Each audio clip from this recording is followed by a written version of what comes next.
Michel Boujna, vous êtes le directeur artistique du 32e Festival de Ramatuelle qui aura lieu du 26 juillet au 11 août. Le mot d'ordre, c'est de mettre tous les types de culture en avant.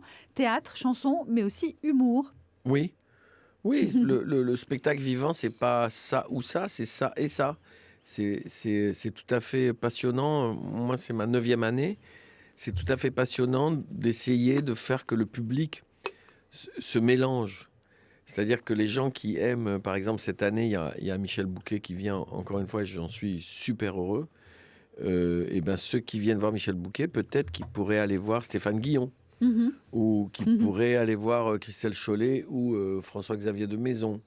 Ceux qui vont voir Barbara Hendricks cette année, puisqu'elle vient, et c'est vraiment un événement pour nous, justement qu'ils aillent voir le fils Brasseur jouer Les Enfants du Paradis.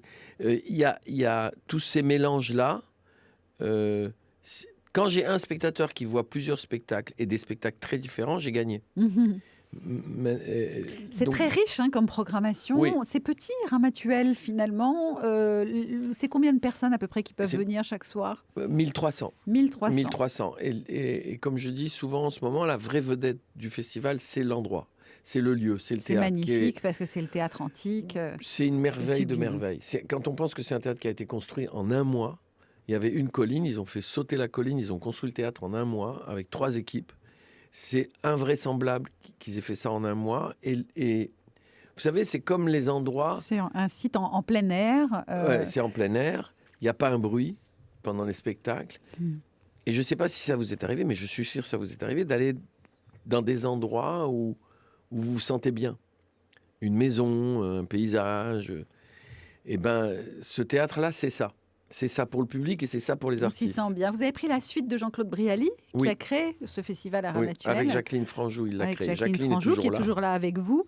Comment vous êtes arrivé à la direction de ce festival, Michel Boujna ? À ma grande surprise, très sincèrement.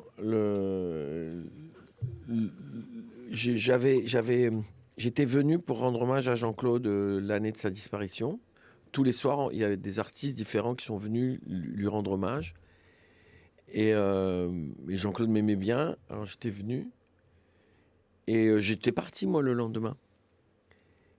Et Jacqueline Franjou m'appelle 2 jours après en me disant, il y a eu la réunion du conseil d'administration, c'est toi qu'on a choisi pour succéder à Jean-Claude. Et je dis, vous êtes fou. Mais je ne suis pas candidat. D'abord, je ne suis pas candidat. Ensuite, vous tombez sur quelqu'un qui n'est pas très fédérateur. Prenez, il y avait des tas d'acteurs ou des tas de personnalités du monde du spectacle qui étaient plus fédératrices que moi. Pourquoi voulez-vous alors ? Je sais pas, ils m'ont jamais dit. Ils vous ont jamais dit. En tout cas, vous y êtes tout le monde encore. m'a dit, il faut le faire. Moi, j'ai dit non au départ. Après, attention. Et voilà. Voilà, ouverture d'un soda par Michel Boujna en direct à la radio. La patte Boujna dans ce festival, c'est aussi l'humour. C'est vrai qu'on pourra retrouver François-Xavier de Maison, Stéphane Guillon ou encore Christelle Chollet. Mais il y a également un hommage à Michel Galabru. Une exposition. Oui. C'est vous qui l'avez voulu. Jacqueline et moi. Ouais. Michel Galabru, comme Michel Bouquet. Tous les Michel, comme en Claude fait, Brasseur, il y a un truc avec les Michel. Comme Claude Brasseur, comme d'autres, sont pour nous comme des sociétaires du festival. Même à une époque, il y a longtemps, où quand Jean-Claude programmait Michel Galabru, il y a des gens qui disaient « Ouais, mais Michel Galabru, c'est un ringard » et tout ça. Jean-Claude disait tout le temps « Mais vous vous rendez pas compte l'immense acteur que c'est ». Aujourd'hui, il est mort cette année, Michel Galabru. On se rend compte encore plus maintenant, évidemment, puisque quand les gens nous quittent, on se rend compte de ce qu'ils nous donnaient. De leur valeur. Oui. On va réécouter quelques extraits de répliques cultes de Michel Galabru. My flowers are beautiful. Très bien, Your flowers are not beautiful. My flowers are beautiful. Your flowers are not beautiful. My flowers are beautiful. Your flowers are not beautiful. My flowers are beautiful. Vos flowers sont en tarte. Elles sont curieuses, ces assiettes. Ce sont des jeunes gens qui jouent ensemble, non J'ai l'impression que ce sont des Grecs. En effet, des Grecs. Ce sont des garçons, hein. Ce sont des garçons. Des garçons Vous avez des garçons, il y a sûrement des filles aussi, non? Vous n'avez pas des filles Parce que non, ce sont des garçons, c'est pas des visites. Ils sont tout nus. Et c'est comment la vie là-bas, tous les jours? Je veux dire, c'est tranquille, non? Dur. Il fait très froid. Oh, en été, ça va, parce que tu as 0, 0,1. Mais l'hiver, ça descend. Moins 10, moins 20, moins 30. Tu dis, je reste couché, il te foutu du moins de 40, tu vois? Moins 40. C'est le Nord. C'est le Nord. Alors là, vous l'avez reconnu. C'était quel film, le dernier? Oui, c'est les Ch'tis, bien sûr. Chez les Ch'tis. Le précédent? Ça doit être le gendarme Saint-Tropez. La cage aux folles. Ah oui, la président de la cage aux folles. Et avant, le c'est gendarme gendarme de Saint-Tropez. Saint-Tropez. Mais moi, j'ai une histoire incroyable que Michel Galabru m'a racontée.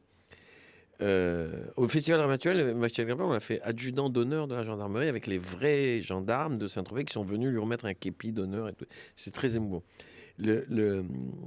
L'histoire des gendarmes de Saint-Tropez, c'est très drôle. Il est avec sa femme à Saint-Tropez. Il s'emmerde, mais il s'emmerde. Elle veut aller chez Sénéquier. Mais lui, il s'emmerde. Ils vont chez Sénéquier, évidemment, parce qu'il ne pouvait pas résister à toutes les femmes qu'il a eues. Il ne pouvait pas résister. Ouais. Et il entend deux mecs qui sont un peu plus loin à la terrasse qui disent « Moi, j'ai une idée. Tu sais ce qu'on devrait faire? On devrait produire un film avec De Funès qui s'appellerait Le Gendarme de Saint-Tropez. Alors on prendrait De Funès et que des ringards autour. » Et lui, il entend ça, c'est tout. Et 15 jours après, il est à Paris.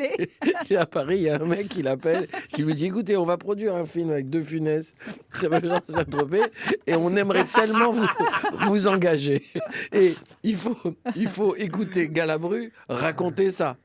C'est à mourir de rire. Il le fait avec tellement d'humour. Il a répondu quelque chose ou pas? Il n'a pas dit le ringard. Il a dit combien? D'accord. Il a dit combien? De toute façon, Michel, c'était simple. À partir du moment où il était bien payé, il faisait n'importe quelle connerie. Bah ouais. C'est d'ailleurs pour ça qu'à un moment, on l'a considéré comme un ringard malgré son immense talent. C'est assez drôle puisque vous avez demandé à Alexandre Brasseur, le fils de Claude Brasseur et le petit-fils de Pierre Brasseur, de jouer Les Enfants du Paradis en mémoire de son grand-père, j'imagine, qui jouait dans le film. Absolument. Et c'est très étonnant, cette dynastie. Parce qu'à chaque fois, les fils... Claude, le fils de Pierre, il a eu énormément de mal à se faire un prénom. Mm-hmm. Énormément de mal. Et aujourd'hui, il est considéré comme un grand acteur, exactement. évidemment. Et bien, ça arrivera avec Alexandre aussi. Vous pensez aussi? Oui, mais vraiment, pour l'instant, Alexandre, c'est le petit-fils et le fils de Claude. Ouais.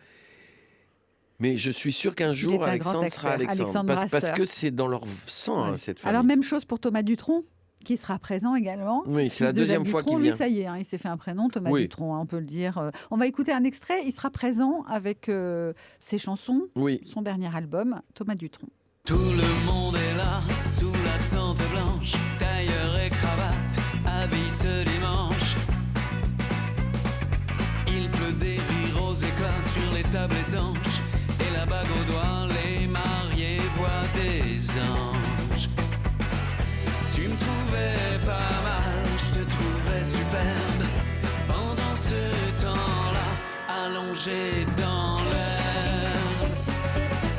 Voilà un extrait de l'album de Thomas Dutronc, le dernier album. La chanson s'appelle Allongé dans l'herbe. Thomas Dutronc qui sera présent donc à ce festival de Ramatuelle avec d'autres artistes extraordinaires. Cet hommage à Michel Galabru, les humoristes François-Xavier de Maison, Christelle Chollet, Stéphane Guillon et bien d'autres réjouissances encore. Michel Boujna, vous restez avec nous jusqu'à 13h30 aujourd'hui dans France Bleu Midi Ensemble. Et dans un instant, c'est Allô les stars avec Thierry Garcia qui a des appels de stars pour vous.